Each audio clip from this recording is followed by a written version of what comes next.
or one of those kind of quotes that is always etched in my mind is something that Mark Zuckerberg said. He said, "Don't focus on the company you're building, focus on the impact." And that's something that I've always kept in the back of my head, because if you focus on the impact, a company can essentially be born out of what you're doing.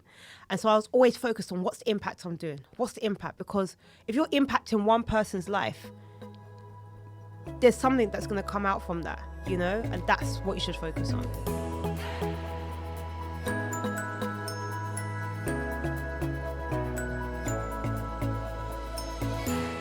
What's going on, people, and welcome to 1000 Voices, where we are on a mission to interview 1000 inspirational Black Britons. So if you're a regular listener, welcome back. If you're new, then welcome for the first time. We hope you enjoy this episode we've got today. Now, today we've got a very timely topic, a very amazing guest. With this cost of living crisis and the way things are right now, if you're anything like myself, you're probably thinking of either one, ways in which you can reduce your costs, or two, ways in which you can make more money. So without further ado, we've got the perfect, what would you say, the chief side hustler extraordinaire, woman, amazing woman, Wonder Woman, Lorraine Wright MBE in the building today. How are you? Hey, I'm good, Tevin. How are you? I'm all good. And happy to have you on. Thank you for having me. I appreciate it. Anytime. Looking forward to hearing gems and advice. And let's see where we're going to get to. We need it. We need it right now, man. So thank you once again for coming to the podcast. It's much appreciated. So what we like to do is we like to keep things chronological. Like first we'll start off with a bit of your upbringing, get a bit of some context. Then we go into the rest of the things and then, wrap up. To start off with, for people who may not know who you are, do you mind giving us a very brief introduction into who you are and what you do? Okay. So I am a multi-side hustler. That's what I do. That's what I love doing. So, I have a nail salon in Accra, Ghana. I have a talent agency in the UK. I have an annual university gospel choir that I do as well. And I also have a full-time job. So I work for Meta as well. So there's a number of different things that I do alongside my side hustles and my full-time job. When I was looking at your profile and I was seeing all them hustles, I'm thinking, my goodness, like, how do you find the time? Because myself, I got one hustle on the side. This podcast, I'm struggling. I'm up late and all of that. Yeah, so it would be good to hear about how you manage your time, but we'll get into that. Before we get into things, I'll start asking a new question at the start of the podcast as well. With everything that you do, what's your why that drives you? It's a deep question. Yeah. I come from a family... I grew up, single parent household. My mother and my father were both from Ghana. They migrated over to the UK, didn't really have much money. They were, I would say, they started off as like cleaners, very, very kind of working class or very even underclass, right? And so for me, my why is making sure that I give a head start to the future generation that come after me, because we had to struggle. Right? So get into a perspective or get into a point where my children don't have to struggle, right? I want them to see me as a parent not have to struggle. So giving them a head start, right? Being in an environment, especially in the UK, where you tend to see a lot of old wealth and a lot of old money, right? That's because why? There was a there was inheritance that was passed down. And I didn't come up in that, that wasn't somewhere, that wasn't in an environment that I grew up in. So I want to be able to get to a point where I can actually leave an inheritance for my children's children. That's my why. That's amazing. I feel like with that, with a lot of people, I'm from Ghana myself, and a lot of people from the continent, essentially, whose parents, a lot of people here that are originally from the continent are going to be first or second generation. Absolutely. A lot of people I come across anyways. And then you've got that similar thread, that similar narrative where parents have come over and they've done whatever job they can essentially do. They come over to give a better life to their children and for future generations and whatnot. They do whatever job they can do. And then we're here to carry on, and take it further. Try and take it a step further, which is literally what you're doing. You've got a lot of things you're working on. I try it. Yeah. Do you feel that looking back at your childhood and you working a full-time job and having all of these other side businesses you're running at the same time is going to require a certain level of work ethic? Do you feel like that's something that's come from your childhood? Absolutely, yeah. So, I'll tell you a story, right? When I was... We love stories. When I was around, that time you get your NI card come through the Yeah, door. yeah, yeah. You know that time, right? Back when it was a physical You card. know, when it was like, what is it, not a physical card anymore? No, it's not physical. That's how old I am now. Well, that time when that card, it was like red and blue, or Yeah, like yeah, yeah. colour, right? I still got mine in my wallet. Yeah, yeah. That card was like your entry point to leave the house. Yeah, Yeah. yeah. And growing up in a Ghanaian household, like the chores my mum used to give me was like every Saturday morning I'll have to clean the toilet, I have to clean the bathroom. That was my responsibility. But the moment that card came through the door, that was my ticket out of the house. That was my ticket out of doing the chores. So I remember I turned 16. I remember I was like, Mum, you know, I want to get a job, like, because it was either study, which I was okay with studying, or do the house chores, right? You can't be in that bedroom gaming. You can't be in that bedroom doing, like, watching whatever was coming on TV, Nickelodeon or whatever those days, right? You had to be doing something. And so when that NI card came through the door, I used it as my ticket to get out of housework. That was literally that's where my work ethic came from, because I just didn't want to do the housework and the house chores. So I remember there was one Saturday, my mom was like, hey, let's go. She dragged me down Clapham High Street and literally took my hand. And I think we had my CV, and she literally took me from shop to shop to shop to shop to shop. And I think we got to Mothercare. And they were like, yeah, we're looking for a sales assistant. So handed in my CV, and then got a call back, went for interview, and that was my first job. So I started working at Mothercare at the age of 16. And that was only because I didn't want to do housework. So that is where my work effort started from. But honestly, just seeing my parents, you know, you just said, right, a lot of first generation or second generation immigrants, right, they were doing any job that they can do. But it's actually plural. They were doing multiple different jobs, right? And I just saw that work ethic from my parents. You know, my dad was a cab driver and he was a chef. My mom was doing various cleaning jobs. Still, you know, there was a lot going on. So I think I just saw that work ethic in my parents and was like, I mean, I just saw it as this is what you need to do. This is life, you know? And if you want to have a good life, or you want to at least have some money, because I wasn't getting pocket money, you got to work for it. What was the career ambitions them times when you were younger? When I was younger, I actually very early on spotted the need for tech and being in tech. And, well, like most people, you want to be a millionaire, right? So that was the first ambition. You want to be a millionaire, if not billionaire.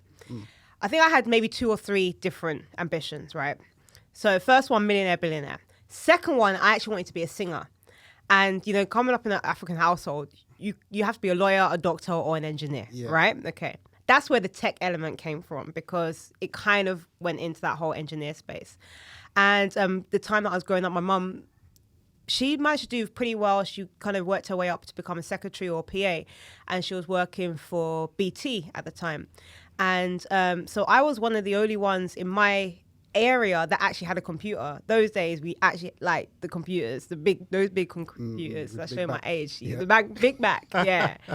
And we were literally one of the only ones in our area that had a computer. And you remember just sitting at the desk and you slide out the keyboard, and you know you got those headphones, those speakers that every time your phone rings and those speakers are making them sounds. Yeah. So I, from a very early on age, was using Word art and using, you know, doing a lot. So I was already seeing, like, you know, there's a lot that I can be doing in that space. So for me, I just started my journey when it came to studying. I was studying IT. When I was doing my A-levels, I was doing IT. So GCSEs, IT, A-levels, IT, degree, IT. So just to progress me into work into the tech space. But I also wanted to always be a singer as well, and a millionaire. Yeah, billionaire. So yeah, those are my 3 ambitions. Nice. Any 1,000 Voices exclusive music? No. Maybe next time. Next time, yeah. But we could talk a little bit about how that dream is manifested. Yeah, we can get into that for sure, actually. Yeah, let's do that. And, you know, just before we get into that, as you're talking, you're saying all these different things. It's like all these throwbacks I'm getting. Like, you're talking word art, talking physical CV. Nowadays, if I walk into the shop with a physical CV, you know, they're going to look at me like I'm crazy. Exactly. What are you doing? Going to play online. Exactly. You got NI number, all of those things. Big computer. So many throwbacks. Oh, my gosh. But the music or the singing, let's do that. Like, what happened?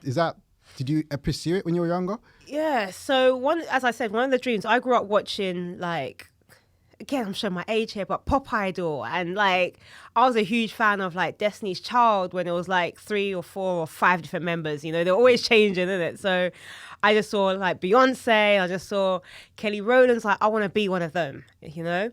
And at the time, like, for us, it was what you see on TV was you go through a competition, you become the next big star. Leona Lewis and Alexandra Burke, all of those artists were going through those TV like competitions. Simon Cowell was there, he was sitting there, and he was the one that was determining somebody else's fate. But I wanted to be there, you know, that was me. And I just remember having that dream, but very early on, one of my passions was gospel music and gospel singing. And so I just joined I'm not a very good singer, right? But I love to sing. So the best thing for me was to join a choir. That way nobody hears my voice, but I'm still singing. So it blends out. So I joined my school gospel choir at the time. I then moved on. I joined my university gospel choir. And through joining the university gospel choir, that's when there was an idea that dropped into my spirit.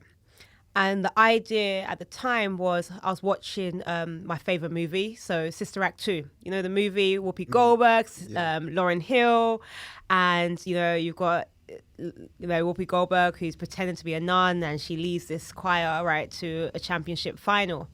And that movie still comes on every Christmas right now, right? It's still a classic. And I love it. But I watched it, I was like, hold on a minute. There's nothing like this kind of competition in the UK.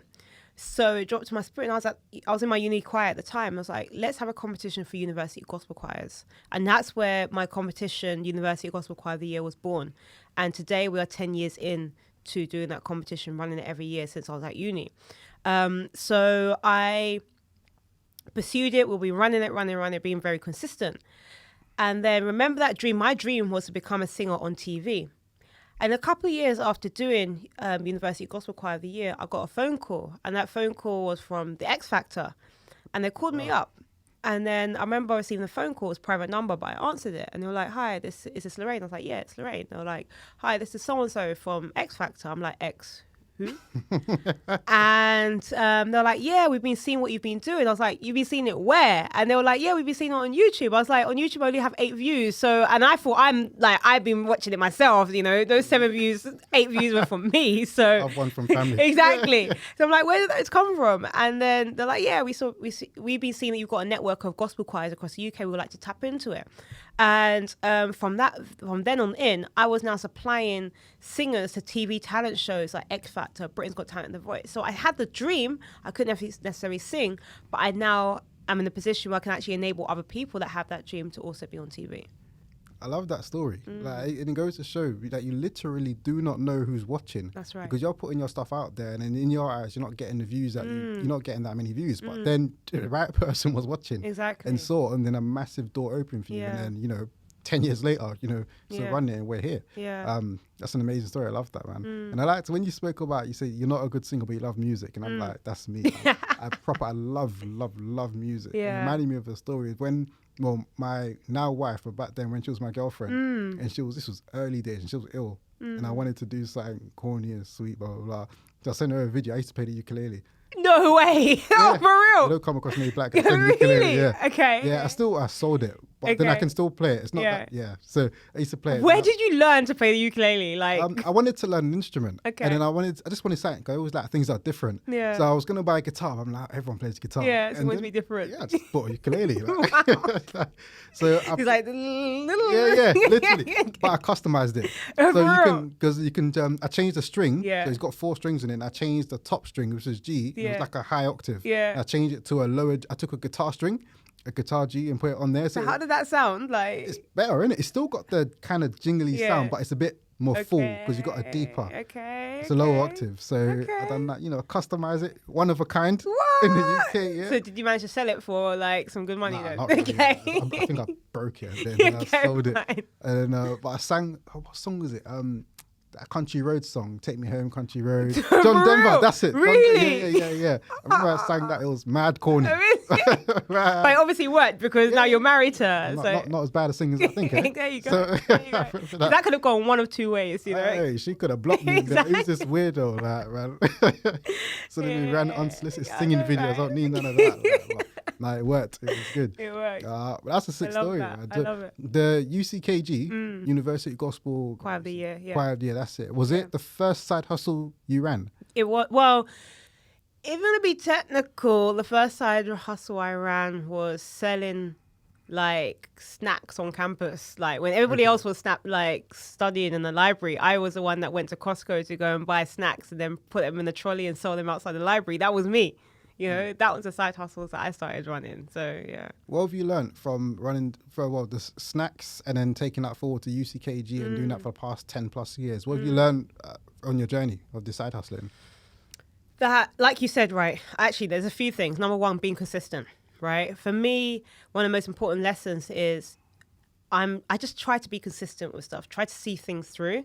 You might start something, you might start a podcast, you might start a YouTube channel, you might just think, oh, no one's watching this. But give it a few years and you'll be like, oh, okay, there is something in this. You never know whose life you might impact. That it could be just one person's life that you impact, you know? I never knew halfway down the line that I'm going to be touching more than 10,000 different students or, sorry, that sounded awkward. That we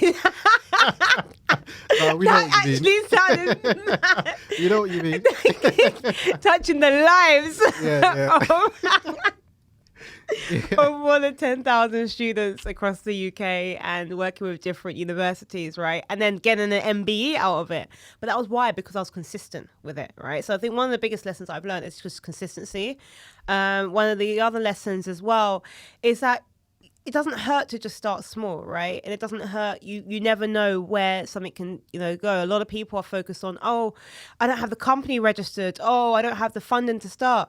But you don't realize, like, one of the biggest lessons, I work for Meta. I'm not here to promote Meta or anything like that. But one of the sayings that I first remember, or one of those kind of quotes that is always etched in my mind, is something that Mark Zuckerberg said. He said, don't focus on the company you're building, focus on the impact. And that's something that I've always kept in the back of my head, because if you focus on the impact, a company can essentially be born out of what you're doing. And so I was always focused on what's the impact I'm doing? What's the impact? Because if you're impacting one person's life, there's something that's going to come out from that, and that's what you should focus on. Yeah. Amazing. How many side hustles are you running now? I've tried to double down a little bit just to focus a lot of my energy at the moment. So UGCY, UV Talent, my shop in Ghana, my lashes business. I mean, solidly, I'll say it's 5 or 6. But I'm saying that because some things are just running, like, so you're not really doing anything on it. Like, for example, we've got a couple Uber cars in Ghana and they're just running, There's drivers driving it. So it's just running. So, it doesn't require much effort unless you're now starting to shout at the drivers and so on and so forth. I got so many questions when it comes to the side hustling. First one, you're running 5 or 6, and then obviously they require varying different degrees of like your involvement. But how do you even manage the time? Like I'm saying, I'm running one hustle, and I'm struggling with time. I'm not gonna lie, it's difficult. It is difficult. When I first started out, I had a lot more energy. So I think a lot of these started, and one of my biggest lessons for anybody who wants to start a side hustle is start as early as you can, right? Before like life gets in the way, you get married, you have kids, etc. Just start as soon as possible, right? That's my big, and I think for me, because I was able to start very early with a lot of the things I was doing, it gave me the chance to build the operational models around it so that they can just start running. But when you get to a point now, I'm just like, I'm struggling to actually find the time. Like, my job is taking a lot out of me.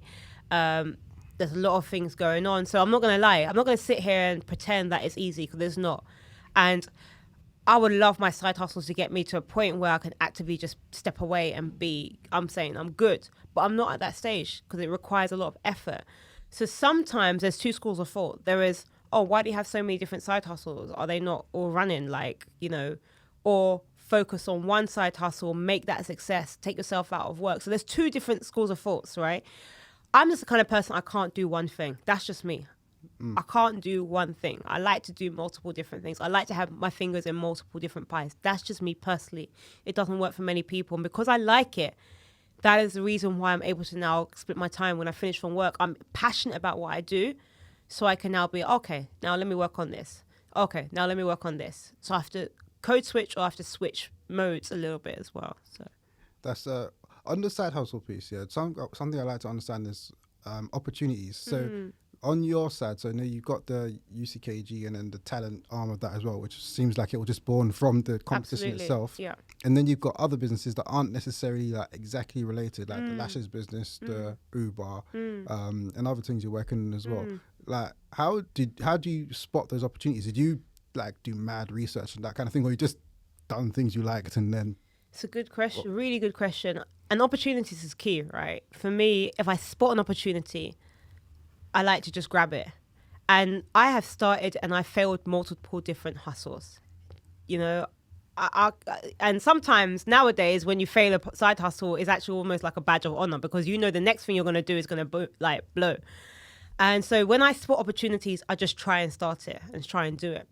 And one thing for me, if you know, I always use this example. Sir Isaac Newton, right? When he discovered gravity, he was sitting beside a tree or he was sitting under a tree. And then an apple fell from the tree or whatever and fell to the ground.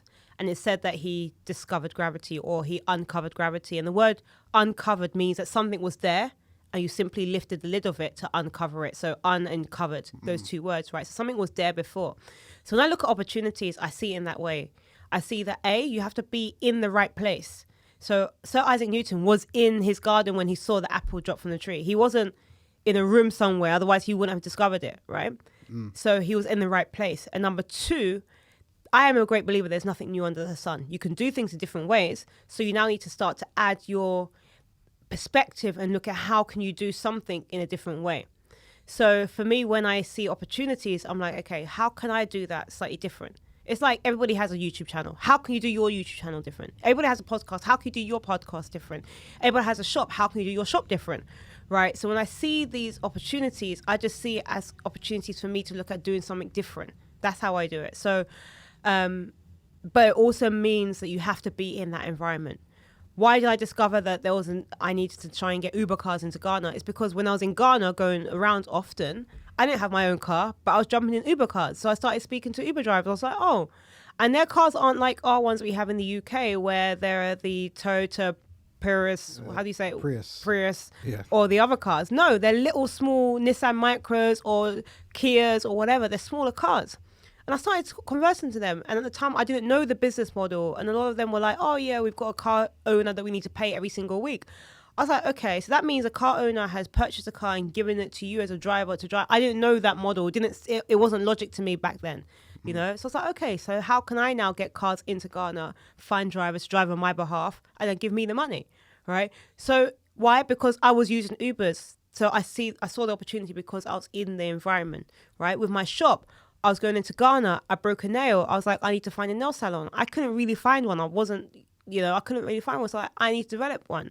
So opportunities just arise because I'm in the environment and I create an opportunity when I see a gap.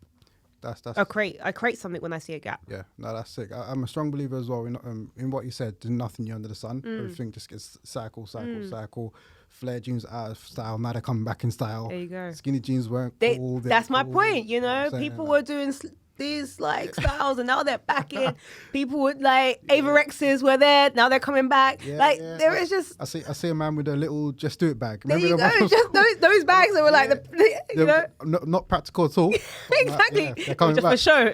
You know? They're coming back. Like everything's a cycle. There you go. So that's sick. And then I'm a strong believer as well is that in order to see opportunities, you've got to get out as much as possible. And just put yourself out there and experience different things. Absolutely. So like you're talking about when you was in you're in Ghana, you're traveling you're in Ghana, you're spotting, cool, all right, then there's a problem with the Uber thing and I'm talking to these people and then all right, you're getting a bit of an understanding, but if you're sitting at home, you would never clock that. You've got to get out there and try things and talk to people and experience things and read things and watch things and whatever, blah, blah, blah. So I think in doing more of that, then yeah, we can spot more opportunities. My thing now is on the differentiation part, so where it can get quite difficult because, like you're saying, there's loads of podcasts, loads of YouTube channels, loads of salons or whatever. But trying to find how to differentiate yourself can be quite difficult. Absolutely. And it's something I struggle with myself. Is that how you want a unique angle? How would you say people can best do that? Like they've got an idea, they love this industry. How can they differentiate themselves? It's a very great question. I think there's 3 points I want to say. The first one is understanding who your customer will be. Second one is understand what your value proposition will be. And the third one is do market research, right? It could be in the reverse order. First and foremost, the market research. So I'm going to use a salon example because that one is the one that I've had to find a way to carve out my niche. There are multiple, I live in Croydon, for example, and talk about nail shops. There are nail shops right next door to each other. I think to myself, there are barber shops right next. You can have a barber shop that's right next door to another barber shop. So sometimes, and logically, it doesn't make sense. But why would you go to one barber shop over the other one and they are directly next to each other? Yeah. So I start to think about that. And if you think about it, why? Maybe one barbershop has a good relationship with you. Maybe one barbershop's prices. Maybe another barbershop because when you go inside, it just looks nicer. Or maybe the other barbershop, one of the guys that's cutting the hair, you used to know him from school or whatever, right? So you start to think about what are the various elements that makes you different. But it takes market research. So for Ghana, I was living in the UK at the time. So what I did is I actually hired somebody to go out and look at the various salons and figure out, A, what's their price points, B, what are they doing, what's their service like, etc. Right? Then you want to figure out, okay, who are the kind of customers you're targeting? Maybe the price point that your competitors are doing are maybe for a certain demographic and you kind of want to target maybe a different demographic. So you look at segmenting your clientele, right? Your customer base and figuring out, okay, what's the personas of the customers that you want to attract? And realize that, cut your cloth according to its size or figure out that you can't serve everybody. You need to focus in on and segmenting your market, right? Because it's like Kim Kardashian or what's the one that's got the big product lines? Kendall or Chris or whatever. I don't know this. One of the Kylie. Kylie, right? She's one of the biggest celebs in the world, but I've never bought her products before, right? Why? Because she doesn't serve my market. Okay, so you can have the biggest, following or whatever it may be, but there's always going to be somebody that is not going to be your customer, or rather the other side, there's always going to be somebody that's going to be your customer.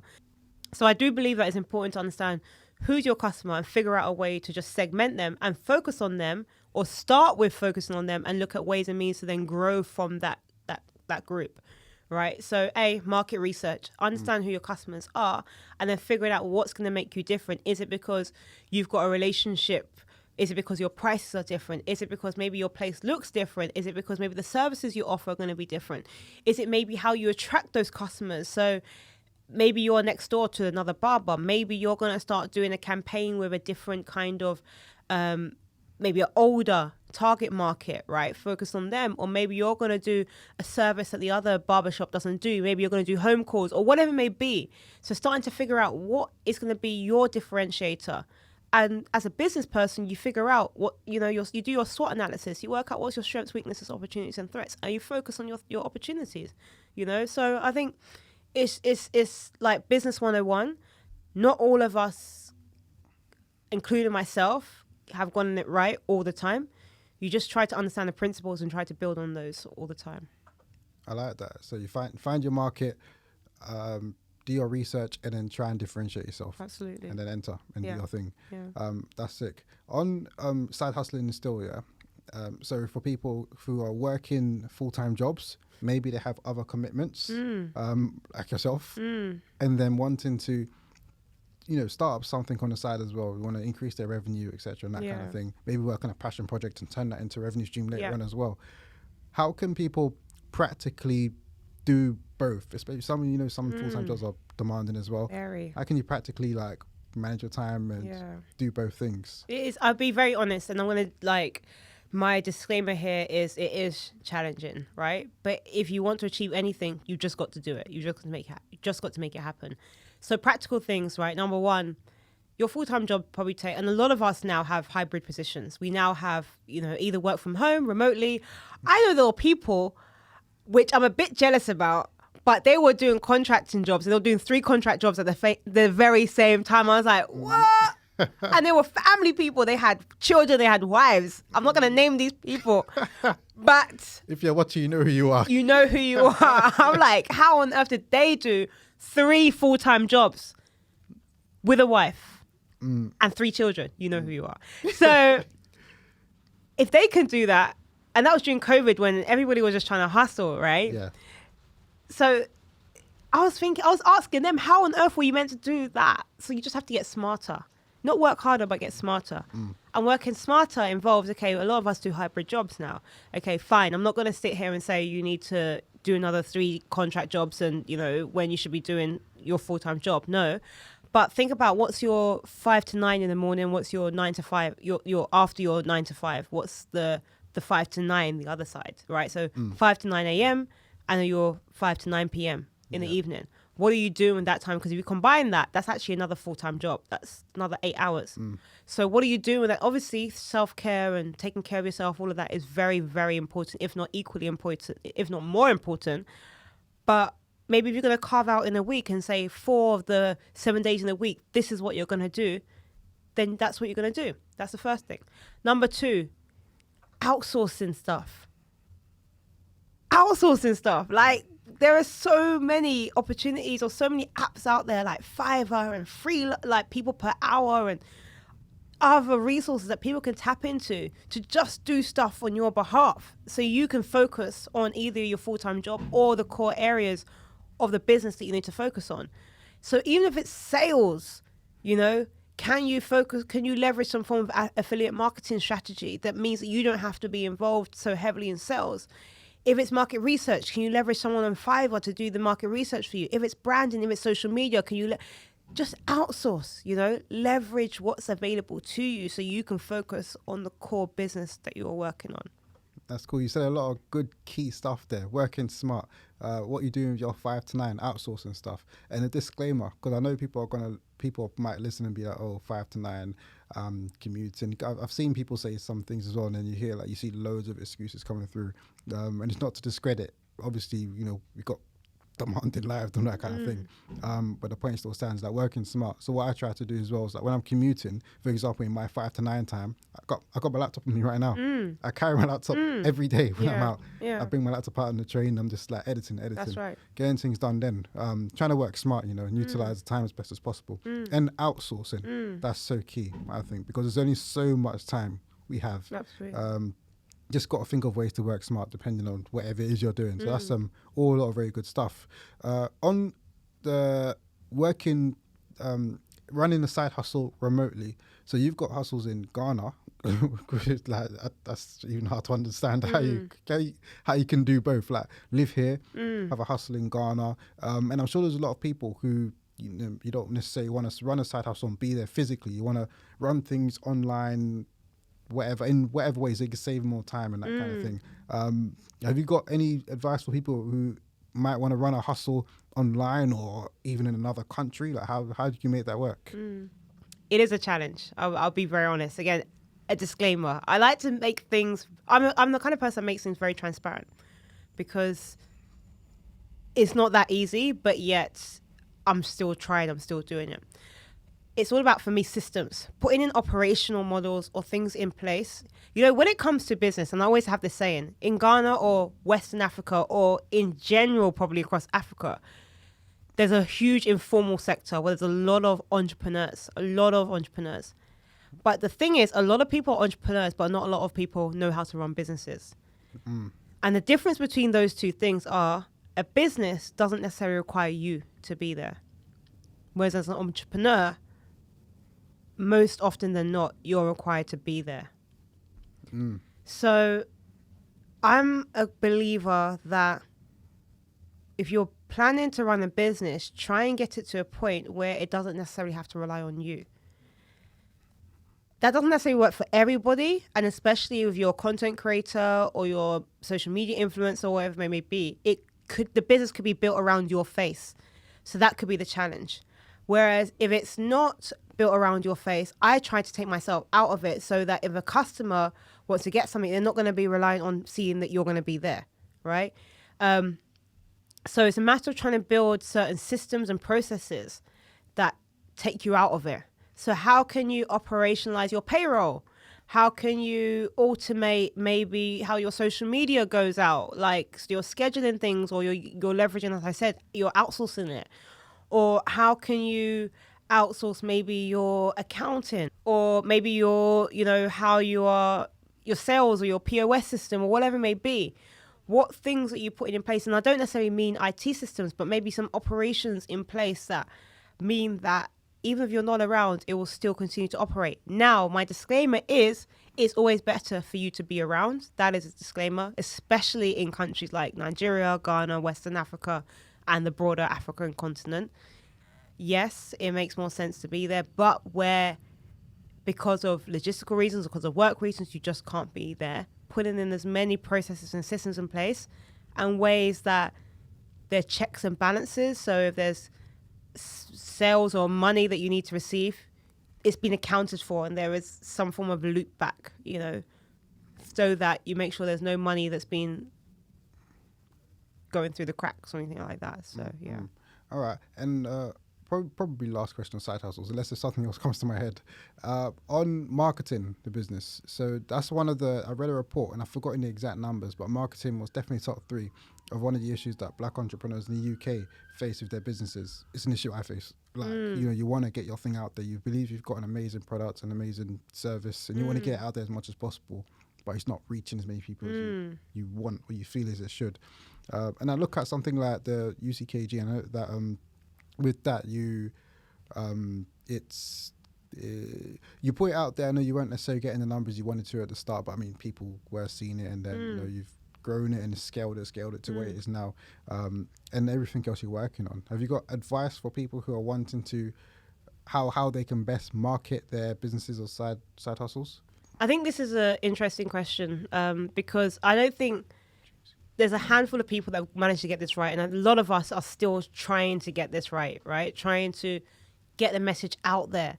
But then the question is getting the message to who, right? So again, it goes back to the segmenting your customer base. So influencers, and do you know what? Influencers have always been around. They just haven't been called influencers. In our day, it was maybe brand ambassadors or campus ambassadors or whoever, right? I remember those days when Red Bull will be sending their small mini onto campus with like Red Bull like thing over the roof or whatever, and getting campus ambassadors and these campus ambassadors end up being their influencers. So finding ways for partnerships, right? So a big thing is partnerships, right? So if you are doing a podcast, who can you partner with maybe to also leverage their audience to try and get something out there? Collaborations, like I'm also, for example, my shop in Ghana, I love doing collaborations. Maybe there's someone from the US that does a service that we don't do. I want to partner with that person, right? Because then together we're stronger. We've got a bigger market together, right? With UGCY, again, we've been lucky because realistically, I'll be very honest with you, we still don't have the numbers in terms of marketing. Like if you go to our social media, I would love to say that I can sit here and there's thousands of people on my social media, right? But there isn't. But the difference is there is a brand and there's a reputation behind it because it's been going for a while. There is consistency behind it, right? So when you're able to get to a point where you've been consistent, you can get testimonies, and this is for any business. You can get testimonies, right? You can get reviews. Reviews are golden, right? You've got evidence that somebody has used your service or your product and it's out there, right? And then just having people that can speak on your behalf and be an influencer, an ambassador for your brand. And that's the only reason why we've managed to be strong. But also, lastly, is building those relationships. And a lot of us might have imposter syndrome, or a lot of us might feel not comfortable with just building a relationship with a customer. And I'm the first to admit that I'm also struggle with that. But with UGCY, for example, I had to get close to knowing some of the directors of the universities across the UK, partner with them, influencing them, asking them could they send some of their gospel choirs to our competition, etc. I was like, hold on a minute, there are inter-university football competitions, so why can't there be an inter-university gospel competition that has the same level of support, right? And that's where I've been pushing things from, right? So as I said, it's building relationships, it's having testimonies and reviews, and it's targeting very clearly the market that you've segmented. That's really good. Yeah, testimonies, reviews for sure. If you're listening to us, leave us a review. There you go, yeah. It helps a hell of a lot. And I apologize. I realized I said UCKG, not UGCY. Yeah, no worries. And the reason being is because there's a church called UCKG. There is, yeah.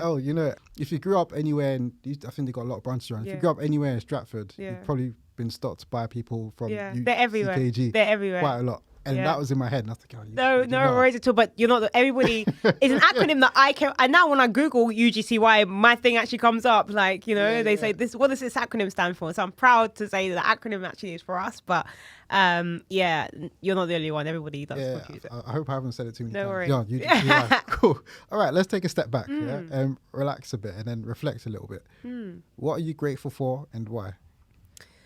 I'm first grateful to God. I'm a Christian first and foremost, but in terms of being grateful for, I'm grateful for the opportunities that have arisen that I've managed to grab. I'm grateful for helpers along the way.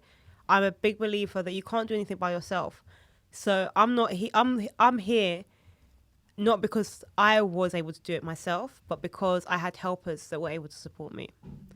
So I'm grateful for every life that has supported. And I'm still nowhere near where I want to be.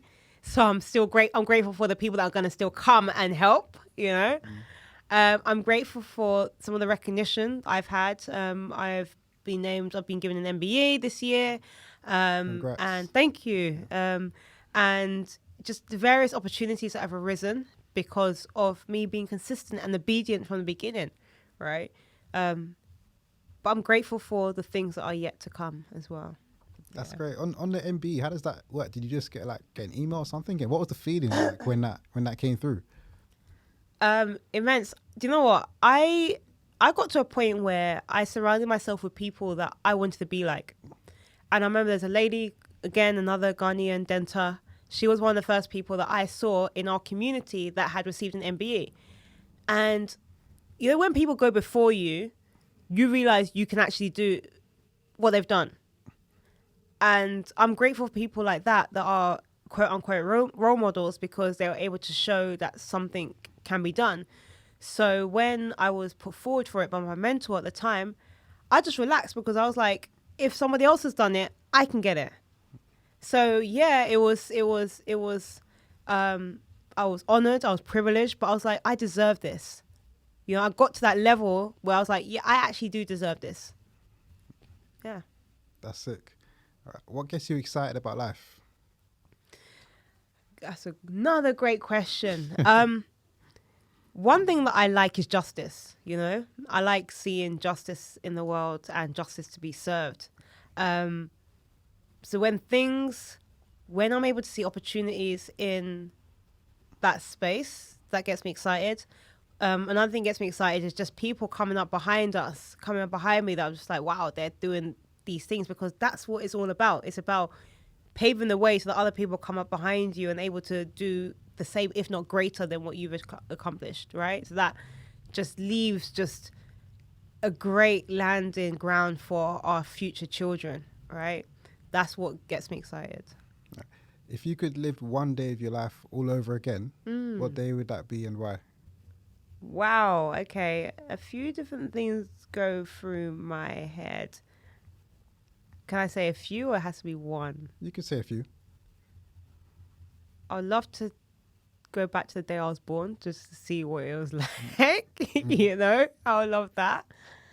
I would love to go back to the time I graduated from university because that was a time where you felt like, the next 5 years I'm going to be a millionaire. Like, I'm going to accomplish everything.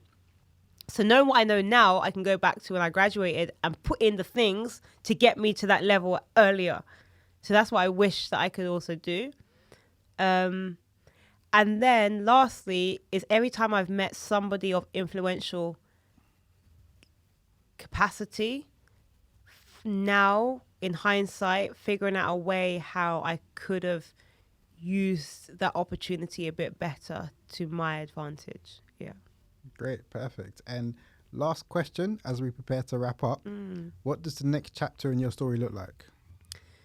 Yeah, I think I'm at a point now where I really want to kind of double down and focus on key streams, but also growth. I think identifying growth strategies for University Gospel Choir of the Year, taking it to another level. We've done 10 years. What's the next 10 years going to look like, right? I'm excited because we're working with young people. And it's university, so there's always a fresh intake every 2-3 years, which is amazing. Not many people get the opportunity to work with, a high turnover that's within their target group. So I'm just excited to see what a scaled or a growth version of University Gospel Choir of the Year looks like, which is my passion project from the beginning and has got me to where I am today. So I'm just looking forward to seeing where that will take things. Yeah. Great. Perfect. That's that. 1,000 voices all done, all wrapped up. Thank you very much for coming to the podcast. That was amazing, man. Thank you for coming on. You dropped like a million gems. Billion gems, like side hustling 101 right here today. So thank you for coming on. You're very welcome. Appreciate You're very welcome. Before we wrap up, have you got any final words? And also, if people want to keep up to date with yourself and what you do, how can they best do that? Final words. I'm a big believer. If you've got an idea or anything like that, just start now. Don't wait, till you feel like you've got everything, all the I's dotted, the T's crossed, etc. Just start now. As I said, I wish I can go back to when I was 18, 19, and just change things up a little bit. So just do things now. And then secondly, where you can find me on pretty much all social media platforms at Lorraine H. Wright. That's LORRAINEHWRIGHT. So pretty much on all platforms, yeah. All right, perfect. Lorraine Wright MBE on LinkedIn. I checked out that profile before this podcast. So thank you once again for coming to the podcast. You heard it here, people. Don't wait until things are perfect. Just get started. Don't be like me and wait 2, 3, 4. I don't know how long it took me to start this thing. Don't wait that many years. Just start and perfect it over time. Things will get better over time. Thank you once again for coming to the podcast. Please do leave us a review. It really, really does help us in amplifying the voices of these people that we're getting on. We're trying to interview 1,000 inspirational Black people, put out these inspirational stories and just amplify some positivity. There's too much negativity out there. So please do leave us a review and let us know what you thought about this episode. Thank you for tuning in. That's that for now. And until next time, people, we had Lorraine H. Wright MBE. This is 1,000 Voices. And for now, we're out. Bye.